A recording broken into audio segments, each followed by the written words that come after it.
Sé que en enero también es una fecha muy especial, se viene tu aniversario. ¿Cómo van los preparativos? Te imaginarás que estamos en corre, corre, porque ya los días se pasan volando rapidísimo y estamos preparando nuevas cosas, primicias, como bien ya te lo dije.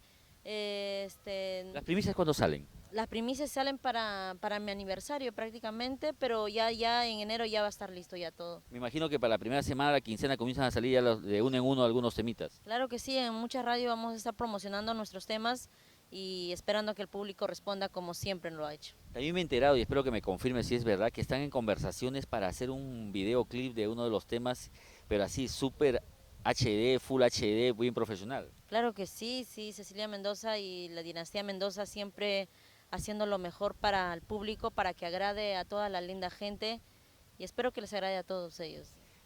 La fecha exacta del aniversario y dónde va a ser.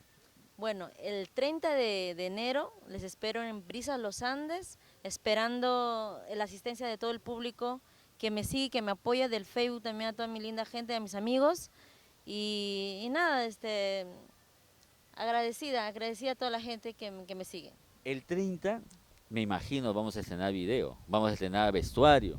Claro, de hecho, recién acaba de llegar del Arte y Dorado que mandé a hacer un hermoso vestuario que ellos me están diseñando especialmente para mí y esperando que también les agrade al público. O sea, como decís, de chachá nuevo. Chachá nuevo, esperando, pues esperando feliz, feliz. ¿Cuántos añitos celebras, Cecilia?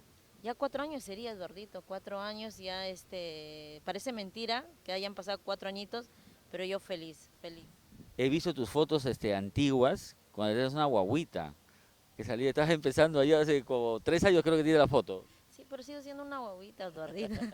Sí, sí, lindos recuerdos, cómo empezamos con mi hermano Yuselino, cosas, anécdotas que nos ha pasado cuando empezamos. ¿Qué artista no pasa que todo tipo de cosas, Situaciones, de ¿no? Buenas, malas. situación, buenas, malas? Sí, nosotros seguimos para adelante con el apoyo de mi mamita y con la bendición del Señor Jesucristo.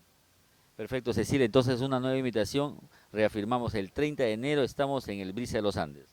Bueno amigos, público querido, en verdad les invito este 30 de enero en Brisa Los Andes para celebrar mi aniversario y mi cumpleaños también, Eduardito, y esperando la asistencia de todos ustedes.